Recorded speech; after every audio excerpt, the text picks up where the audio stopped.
who will be taking part at the weekend. Go!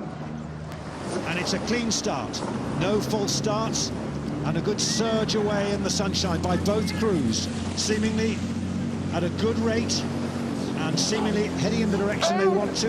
You can see on the right of your screen there the German crew from Frankfurt just moving away a little bit, because this is where the wind will suddenly start to kick in.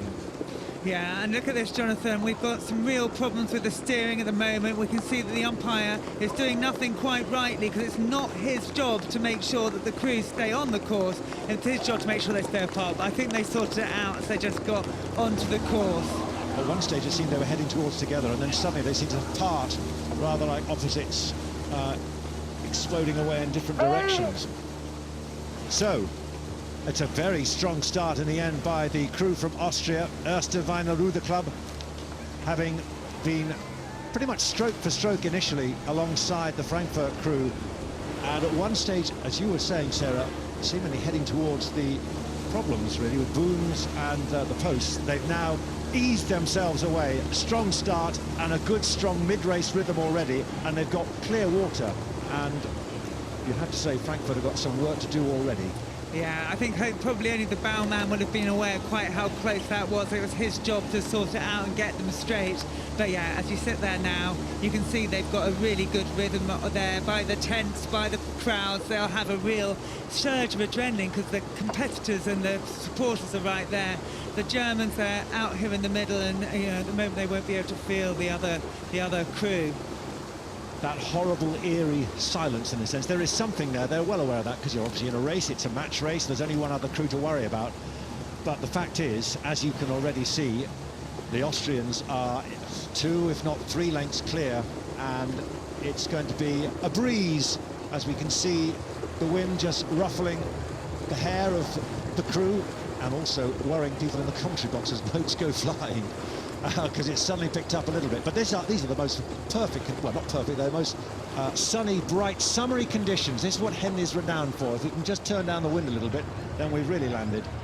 Yeah, I think there's 2 things that we're really looking in this regatta. I mean, it's unique because of the crowds, and unique because of the numbers of crews and the number of events. And this is a real top event we're looking at here. And you can see how efficiently the rowers are, how well the boat's moving, especially in the boat, of course, that is at front. They can relax, they can get their length and the rhythm, and really do a good job out front there. It's obviously for Fords, second only to the Grand Challenge Cup in seniority.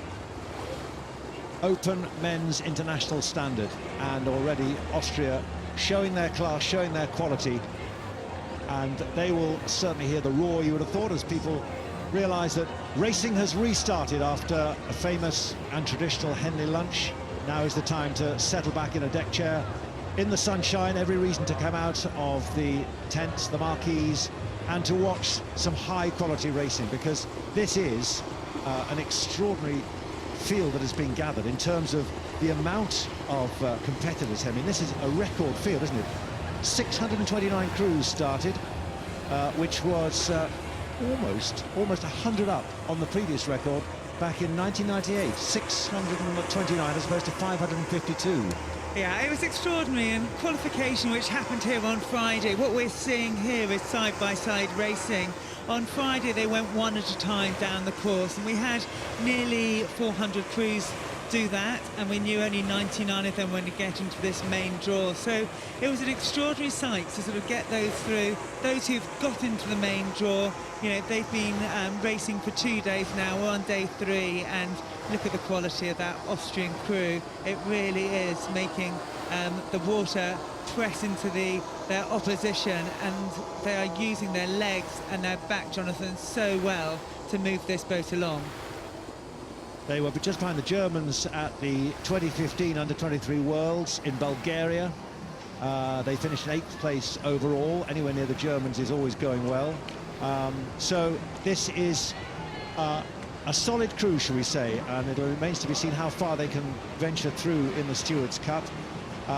In terms of the Frankfurt crew, 3 of the lineup which finished 7th at the Under-23 Worlds last year, so that was ahead of the Austrian crew. But here at Henley, a year on, Austria have moved on, stepped up, and they are enjoying their moment in the sun, whereas for the Frankfurt crew, this is going to be a long old row, I would suggest. And in terms of just picking up your point about how the entries have risen, I was talking to one of the Italian crew who didn't qualify for the Olympics, and you should talk to him if Henley ever want to talk to someone to make out why, explain why there is such appeal about coming here.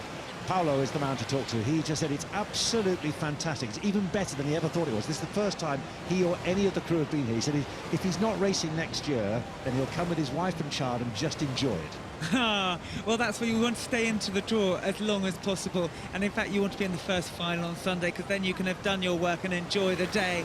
But it is extraordinary, because you rarely, when you go and do 6-lane racing and international races, you race other internationals and there's the different boat classes. But here, the best schoolboy 8 can rub shoulders with the best 8 in the world, possibly, in the Grand. And the inspiration and aspiration that does inspire is fantastic. And you can look here and just see how well these guys are moving their boat. Yes, they're ahead. Yes, they can relax. But listen to it. They're holding on, pressing out every finish and using every inch and atom of their body to make sure that they stay ahead.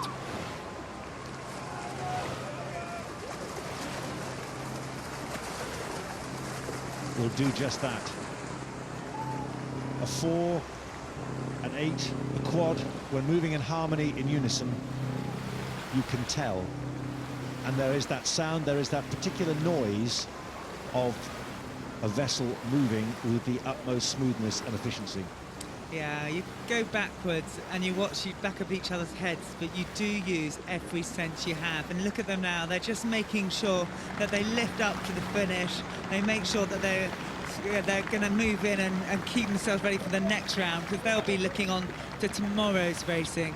But yeah, enjoying that moment for the Austrians. There is an argument, isn't there, and you will know this, having competed at the highest level, that actually if you had a race like this, maybe there's an argument saying for the last 20 strokes, let's go for a burn. Let's just have that sensation which we will need to have for the next race from the start. Yeah, there is, but you can't recreate it. So you can do your burn, which I think they will do, but you haven't done the other 7.5 minutes, so it doesn't feel the same, Jonathan. Interesting. Depends who you talk to. Various coaches will say this. Let's see. So, a comfortable victory.